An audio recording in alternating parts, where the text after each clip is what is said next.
mostrar esta figura que foi descrita por um senhor chamado David Hawkins, que ele mostra os níveis de consciência de acordo com a frequência vibracional em hertz, ou seja, quando eu tenho emoções de culpa, vergonha, ou apatia, ressentimento ou medo, o meu corpo vai processar uma frequência abaixo de 100 Hz.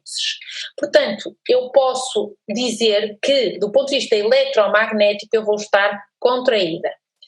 Se eu estou numa frequência de aceitação, de amor, de satisfação, de paz interior, aquilo que se poderia chamar uma iluminação, então o meu campo eletromagnético está mais expandido e eu consigo ir de uma frequência de 350 a 400 Hz até uma frequência de 1000 Hz.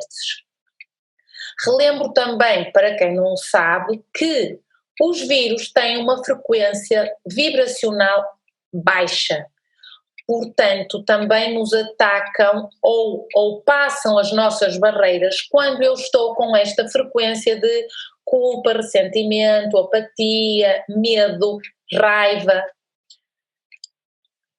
Esta é a área, como eu já disse, estudada pela psiconeuroimunologia.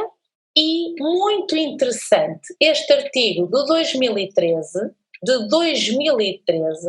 que mostrou quando eu tenho tendência para emoções positivas, eu estou com mais resistência às chamadas gripes.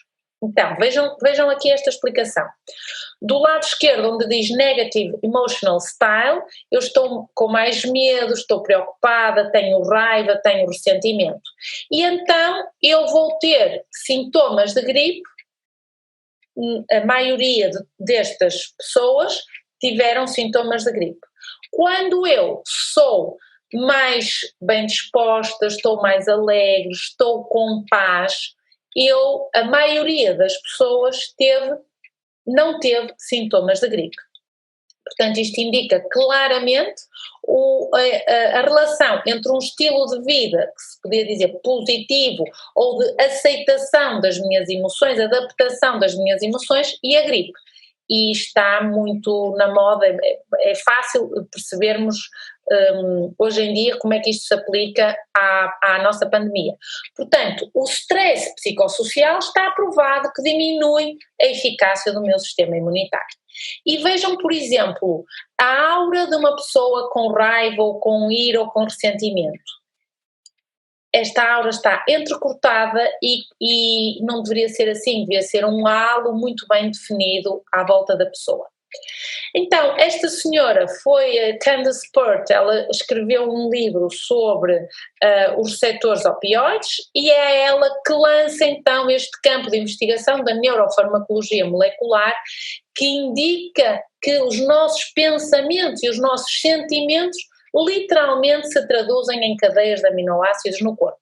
Portanto, significa que os meus pensamentos, os nossos pensamentos, alteram o nosso DNA, quer para melhor, quer para pior.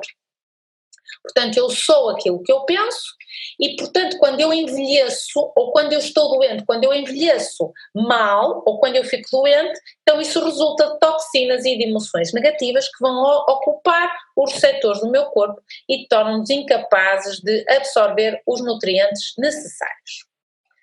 Então, o pensamento cria a doença quando há uma incoerência entre aquilo que eu faço, aquilo que eu digo e aquilo que eu penso.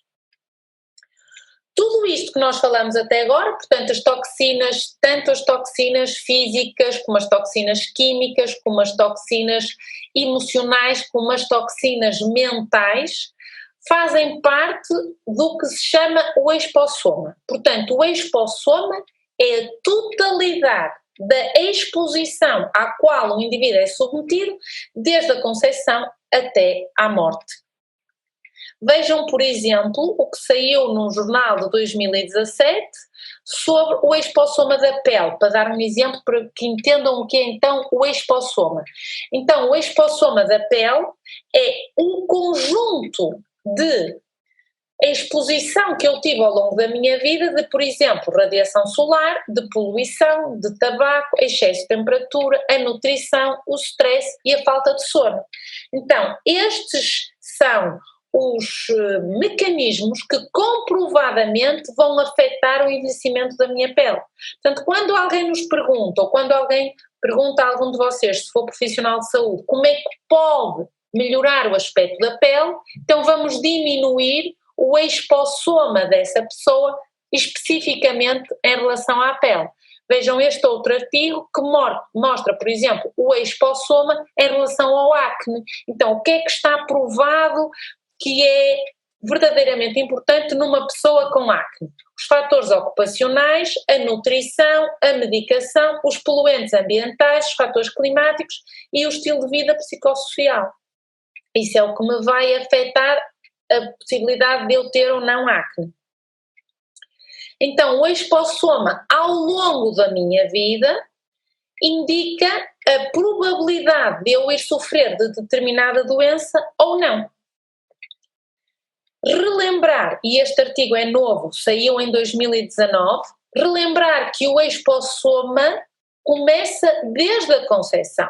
Portanto, a sobrecarga tóxica que os meus pais têm vai passar para mim e eu vou passá-la para os meus filhos com tudo aquilo que eu fui ganhando de mal em termos de sobrecarga tóxica ao longo da minha vida. Portanto, a qualidade do ar, volto a referir, os químicos industriais, os pesticidas, a radiação, a comida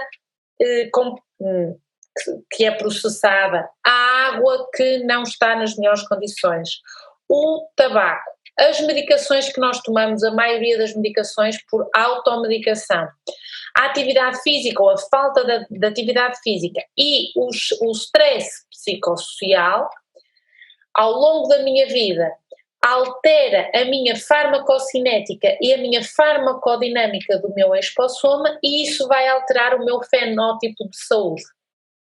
Está bonito isto, digam lá, está muito bonito, eu gostei.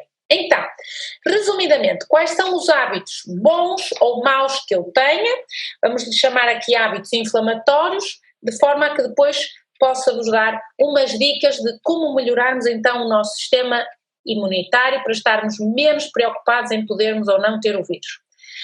Então, em termos de inflamação, temos a dieta inflamatória, que já falamos, portanto, o sedentarismo, olhar para ecrãs por muito tempo, a exposição a toxinas, a negatividade, quando eu sou uma pessoa pessimista, a chamada monkey mind, ou seja, quando eu estou sistematicamente a pensar, o emotional eating, quando eu como por fatores emocionais, o isolamento social, que neste momento estamos todos a passar um isolamento social, e a falta de um propósito superior de vida. Então, o sedentarismo é de facto um hábito inflamatório, até modernamente se diz que o sitting is the new smoking, portanto o facto de estarmos muito tempo sentados. Os americanos passam 10 horas por dia a olhar para um ecrã, são dados da CNN 2019, e isto vai reduzir a concentração e vai ter um impacto cerebral que não sabemos até que ponto possa levar a uma atrofia cerebral. Portanto, quando acharem que estão a ficar muito atrofiados da cabeça, olhem menos para o telemóvel, porque neste caso o grande problema é que nós agora passamos muito tempo a olhar para o telemóvel, já não é só para os computadores o que temos que trabalhar, ou para a televisão, é também no telemóvel. Então, do ponto de vista do sistema imunológico, o que é que precisamos de saber? Se, portanto, além do sedentarismo, este é um segundo ponto, se a gravidez foi planeada ou não, a gravidez da mãe como é que correu, se a mãe tinha doenças, tinha metais pesados, se o parto foi instrumentalizado, se aquele bebê mamou exclusivamente da mãe, pelo menos até aos 6 meses de vida, quais eram os hábitos de sono do recém-nascido, porque isto é importantíssimo para que o recém-nascido, futura criança, futuro adulto, tenham um bom sistema imunitário. Qual é o ambiente eletromagnético do bebê? Se eu não ponho o router perto do sítio onde está o bebê a dormir, não tenho telemóveis no quarto onde o bebê está a dormir, não falo com o telemóvel à beira do bebê. Depois, a introdução precoce da alimentação diversificada, temos que ter cuidado com a introdução da alimentação, a introdução precoce de alguns medicamentos e as vacinas, não sabemos até que ponto possam influenciar o nosso sistema imunitário.